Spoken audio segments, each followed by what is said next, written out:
Valentino Rossi belum bisa melupakan apa yang terjadi antara dirinya dan Marc Marquez ketika menjalani MotoGP musim 2015 lalu. MotoGP 2015 menjadi salah satu musim yang sulit dilupakan para penggemar lantaran persaingan panas antara Valentino Rossi dan Marc Marquez. Kedua pembalap hebat tersebut menunjukkan level rivalitas yang melebihi batasnya dan berakhir dengan sebuah drama yang mengandung misteri. Tensi panas antara Rossi dan Marquez mencapai puncaknya pada gelaran GP Malaysia 2015 melalui insiden yang dikenal dengan sebutan Sepang Clash. Marquez yang secara matematis sudah tidak berpeluang meraih gelar juara dianggap mengganggu upaya The Doctor yang saat itu masih membela Yamaha. Rossi sendiri masih memiliki peluang besar untuk bersaing dengan rekan setimnya sendiri untuk meraih gelar juara dunia ke-10-nya. Akan tetapi, Rossi dianggap melakukan aksi tidak sportif dengan menyebabkan Marquez yang saat itu membela Repsol Honda mengalami crash. Sanksi berat harus ditanggung pria yang kini telah dinobatkan sebagai legenda MotoGP itu pada seri terakhir MotoGP 2015 di Valencia, Spanyol. Alhasil, Rossi pun harus merelakan gelar juara MotoGP 2015 jatuh ke tangan Lorenzo, meski sudah menunjukkan penampilan yang heroik. Sosok ikonik dengan nomor 46 itu menilai bahwa Marquez memang sengaja menghambatnya dalam meraih gelar juara dunia. Bagi Rossi, kelakuan Marquez pada musim tersebut tidak mencerminkan sikap yang sportif dan respek saat orang lain masih berpeluang meraih gelar juara. Sisi emosi Rossi tampak ketika dia kembali mengenang apa yang terjadi di sirkuit Sepang. Insiden kala itu benar-benar masih menyisakan luka di hatinya. Lebih lanjut, Rossi juga memiliki prasangka buruk kepada Marquez setelah insiden itu.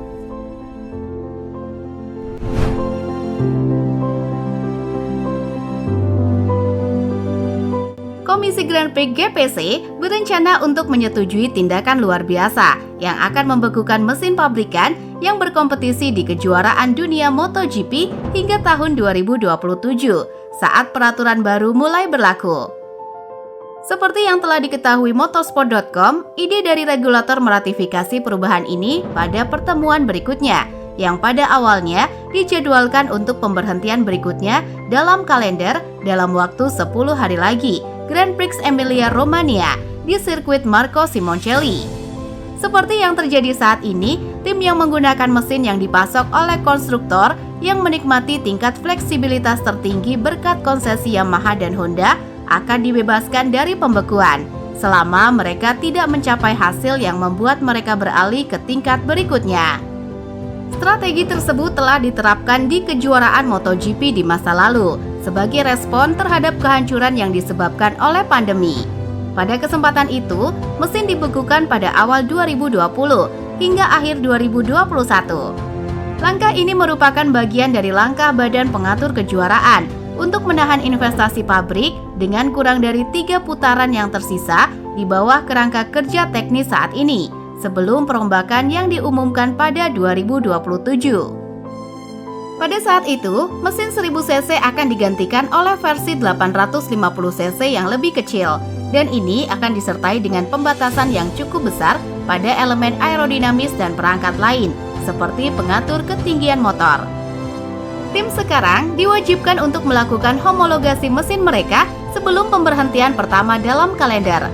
Pengatur asosiasi tim IRTA bertanggung jawab atas proses penyegelan unit daya dan pemeriksaan yang dilakukan selama latihan. Setelah lampu hijau diberikan, unit-unit mesin akan dihomologasi selambat-lambatnya menjelang Grand Prix Thailand yang akan berlangsung pada 2 Maret tahun depan. Jika sampai saat ini, komponen-komponen tersebut tidak dapat dimodifikasi hingga setelah balapan terakhir, spesifikasi yang disertifikasi di Buriram harus sama dengan yang digunakan hingga akhir 2026. Ada beberapa pengecualian yang memungkinkan untuk modifikasi, misalnya jika dapat ditunjukkan bahwa niat untuk membuka segel adalah untuk alasan keamanan. Faktanya, pada Agustus 2020, Yamaha meminta untuk membuka mesin M1 milik Valentino Rossi dan Maverick Vinales dengan alasan adanya masalah pada katup. Dalam sebuah permintaan yang memicu keraguan di antara perwakilan Asosiasi Pabrikan, MSMA. Perubahan regulasi hampir selalu menjadi sumber konflik antar pabrikan di MotoGP. Hal ini wajar karena masing-masing mempertahankan kepentingannya sendiri berdasarkan situasi yang dihadapinya pada saat itu. Di satu sisi, Yamaha diuntungkan dengan pembekuan ini selama mereka masih bisa menikmati konsesi. Hal ini akan memungkinkan mereka untuk mengembangkan mesin 4 silinder V4 pertamanya di era MotoGP. Kemudian ada Ducati yang selalu menang dan akan melakukannya lagi, baik di dalam maupun di luar lintasan. Aturan baru ini tidak hanya akan membekukan mesin, tetapi juga membatasi evolusi mereka yang ingin mendekati Desmos DC, motor paling dominan dalam beberapa waktu terakhir.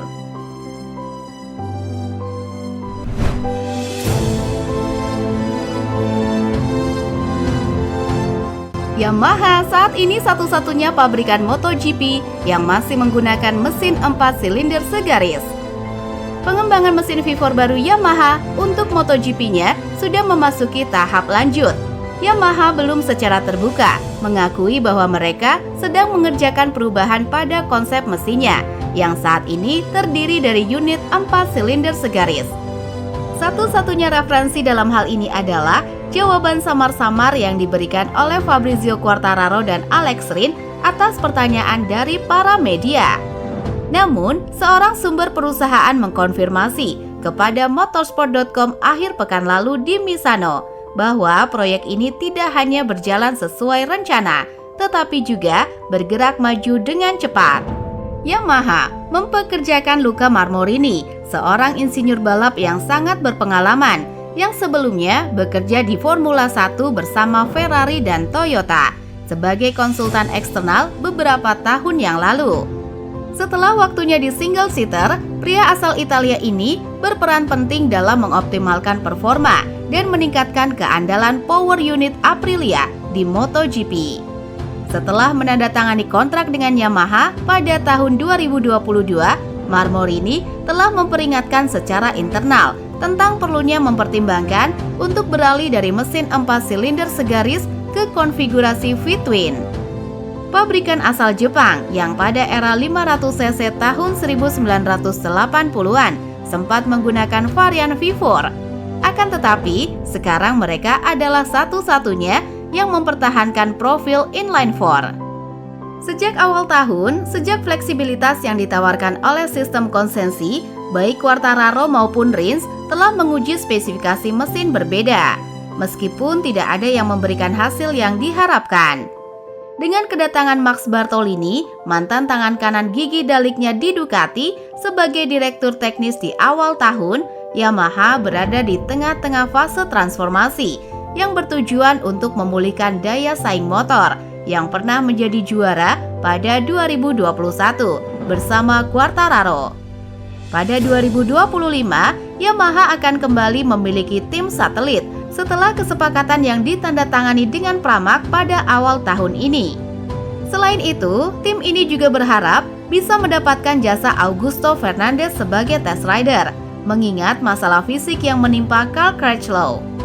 Andrea Dovizioso yang baru-baru ini menggantikan pembalap Inggris tersebut dalam tes privat di Misano juga dapat bergabung dengan proyek ini untuk membantu memulihkan daya saing M1.